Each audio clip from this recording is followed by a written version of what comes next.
잘 아시다시피 저는 전주가 지역구인 국회의원입니다. 하지만 통일부는 제 신념의 지역구입니다. 이재명 대통령께서 저를 다시 통일부 장관으로 보낸 것은 무너진 한반도의 평화를 복원하고 남북관계를 개선하라는 특명이라고 생각합니다. 제게 다시 맡겨진 역사적 소명을 무겁게 안고 모든 힘과 역량을 쏟아부을 것을 다짐합니다. 존경하는 통일 가족 여러분, 20년 전 통일부는 역사적인 6.15 공동선언의 언덕 위에 서 있었습니다. 하지만 오늘의 통일부는 완전히 무너진 남북관계의 폐허 위에 서 있습니다. 2004년 7월 1일 제가 31대 통일부 장관을 시작하며 했던 취임사를 오랜만에 읽어보았습니다. 거기에는 철도도로 연결, 개성공단 개발, 이산가족 상봉, 남북형협, 민간교류, 그리고 남북대화, 육자회담, 동북아 평화번영, 우리가 통일부라는 이름으로 써내려갔던 땀과 눈물이 서린 단어들이 수북히 쌓여 있었습니다. 그런데 지금 우리의 시간은 어디로 다 증발한 것입니까? 남북관계의 시간들은 다 어디로 사라진 것입니까? 윤석열 정부는 내란을 통해서 민주공화국 대한민국을 무너뜨리고 통일부의 무력화를 통해서 한반도 평화의 마지막 버팀목까지 부러뜨렸습니다. 지난 3년간의 반복 대결 노선은 남북관계를 적대감에 가득 찬 극단 상황으로 몰아넣었습니다. 무너진 남북관계와 실종된 평화는 국민들의 일상을 불안하게 만들었고 우리 사회의 분열과 이념 갈등을 고조시켰습니다. 남북관계를 관리하고 한반도의 평화 공존을 이끌어야 할 통일부 조직은 축소됐고 역할과 기능은 왜곡됐습니다. 남북관계를 복원하고자 하는 우리 스스로의 의지와 능력마저 퇴색되었습니다. 이제 한반도 평화와 남북관계 복원, 이를 위한 통일부 정상화는 시대적 과제가 됐습니다. 사랑하는 통일부 가족 여러분, 저는 오늘 첫 일정으로 판문점을 다녀왔습니다. 통일가족을 대표해서 분단의 아픔이 고스란히 남아있는 판문점을 다녀왔습니다. 대답이 없는 남북 전화기를 들고 배를 길게 3차례 눌렀습니다. 선이 끊어진 것인지 벨이 울려도 받지 않는 것인지 전화는 먹통이었습니다. 긴장과 적막과 침묵으로 가득한 DMZ를 귀국하고 판문점에서 서울로 돌아오는 차 안에서 저는 다시 한번 무거운 마음으로 분단국가의 통일부 장관으로서 긴 전쟁을 끝내고 한반도의 평화체제를 시작해야 할 역사적 소명을 마음속으로 다짐했습니다. 이제 정책의 대전환을 통해서 실종된 평화를 회복하고 무너진 남북관계를 일으켜 세워야 합니다. 첫째, 남북간 평화 공존입니다. 평화가 전부는 아니나 평화 없이는 아무것도 아니다는 브란트 수상의 말을 다시 새깁니다. 지금은 평화의 시간이어야 합니다. 평화가 경제이고 민생이며 안보와 생존의 토대입니다. 빛의 혁명으로 탄생한 국민주권정부의 첫 통일부 장관으로서 평화를 만들고 지켜온 민주정부의 역사를 정확하게 계승하겠습니다. 또한 지금은 공존의 시간입니다. 상호 적대가 아닌 상호 공존을 위한 가장 현실적이고 가장 실용적인 방안을 찾아야 합니다. 이를 위해서 남북 간 끊어진 연락 채널을 신속히 복구해야 합니다. 작은 소통에서 시작해 큰 대화로 이어나가야 합니다. 국민 여러분께도 호소드립니다. 해묵은 냉전의 언어들을 단호하게 거부해 주십시오. 적대와 대결이 아닌 화해와 협력의 편이 되어 주십시오. 평화의 편에 서주시라고 부탁드립니다. 둘째, 평화 경제 그리고 공동 성장의 길입니다. 평화가 밥입니다. 평화가 경제를 안정시키고 경제가 다시 평화를 확장하는 남북 간 평화 경제 시대를 열어야 합니다. 남북 간 호혜적 협력은 서로에게 이익입니다. 우리 모두의 미래를 만드는 토대입니다.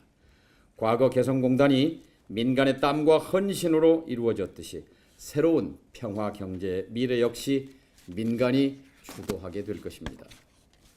가능한 빠른 시일 안에 남북 간 경제 협력을 재개하고 한반도 AI 모델과 같은 첨단형 미래 협력 모델도 모색해 나갈 수 있을 것입니다. 한반도 평화 경제 지평을 확장하기 위해서 국제사회와의 협력과 연대도 강화해 나가겠습니다. 셋째, 국민주권 대북 정책입니다. 이재명 정부는 광장에서의 빛의 혁명을 통해서 태어났습니다. 국민주권 정부란 평화와 통일 문제에 주권자가 폭넓게 참여할 수 있어야 한다는 뜻입니다. 평화와 통일에 국영부는 있을 수 없습니다. 통일부는 가장 시민 친화적이고 가장 시민 참여적인 부처로 환골탈태해야 합니다. 모든 판단의 기준은 역사와 국민의 뜻이어야 합니다. 주권자인 국민이 남북관계와 통일 문제에 대해 더 적극적으로 참여하고 의견을 개진할 수 있도록 조속한 시일 내에 사회적 대화 기구를 출범토록 할 것입니다. 국회와의 초당적 협력을 위한 방안도 마련하겠습니다. 내란의 밤을 극복하고 빛의 혁명을 통해서 국민 주권을 실현한 국민 여러분과 함께 한반도 평화 주권의 시대를 열어가기를 희망합니다. 이를 통해 통일부는 국민이 주인인 민주적 남북관계, 남북이 공존하는 평화적 남북관계, 서로에게 이익이 되는 실용적 남북관계, 세계 시민과 연대하는 보편적 남북관계를 열어갈 것입니다. 통일가족 여러분, 정책 대전환을 힘있게 추진해 나가기 위해서는 축소되고 왜곡된 통일부 조직의 정상화가 반드시 필요합니다. 첫째, 조직 역량의 회복입니다. 지금의 통일부는 비정상입니다. 통일부가 있어야 할 그 자리에 되돌려 놓겠습니다. 쪼그라들고 위축된 여러분의 자존심을 함께 회복토록 하겠습니다. 교류협력국 없이 어떻게 평화경제 시대를 열 것이며 남북회담본부 없이 어떻게 남북대화의 문을 열 수 있습니까? 통일부가 평화의 버팀목이자 건설자로서 더 큰 책임과 역량을 다할 수 있도록 조직의 기능과 역할을 정상화하고 강화하겠습니다. 둘째, 조직 문화의 치유입니다. 통일부의 DNA는 화해와 협력, 평화와 공존입니다. 그것이 주권자 국민이 통일부에 부여한 역할입니다. 통일부는 대결과 적대가 아니라 평화와 협력의 시간을 기억해야 합니다. 남북이 함께 흘렸던 땀과 눈물을 기억해야 합니다. 그 기억의 힘으로 지금의 이 어려운 시기를 넘어야 합니다. 지난 3년간의 타성과 완전히 결별합시다. 뒤따라가는 것이 아니라 앞에서 이끌어가야 합니다. 그것이 진짜 통일부의 모습입니다. 셋째, 조직의 성장입니다. 앞으로 통일부는 평화를 재건하는 평화부, 미래를 준비하는 미래부, 통합을 선도하는 통합부로 거듭날 것입니다. 속도감 있게 일해야 합니다. 국민이 체감할 수 있도록 움직이면서 실천해야 합니다. 문제를 관리하는 것이 아니라 문제를 해결하는 통일부가 돼야 합니다.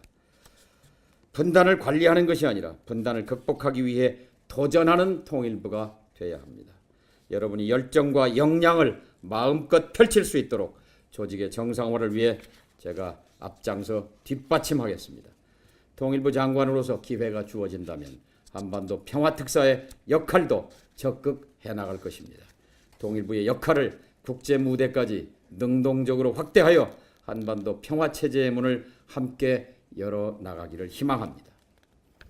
통일가족 여러분, 2004년 7월 장관 취임 당시 돌아보면 그때 남북관계는 침묵의 시간이었습니다. 장관 취임 후 석 달, 6달, 9달이 지나도록 저와 통일부는 침묵의 긴 터널 속에 갇혀 있었습니다. 2005년 5월 차관급 회담이 열리기까지 10달이 걸렸습니다. 포기하지 않고 쉼없이 문을 두드리자 마침내 문이 열렸습니다. 그리고 그 문은 6.17 면담과 9.19 공동성명으로 이어지는 한 편의 드라마로 향했습니다. 그때 저는 대북 정책의 핵심은 인내라는 것을 배웠습니다. 저는 인사청문회 과정에서 자유의 북진이 아닌 평화의 확장으로, 적대와 대결이 아닌 평화와 협력으로 가야 한다는 의지를 밝혔습니다. 멈춰서 버린 1단계 화해 협력부터 다시 시작할 것입니다. 남북관계의 모든 것이 폐허입니다.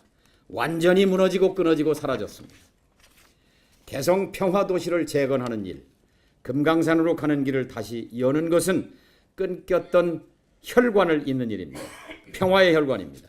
통일의 혈관입니다. 벽돌 한 장 한 장 들고 다시 남북관계의 집을 짓도록 합시다.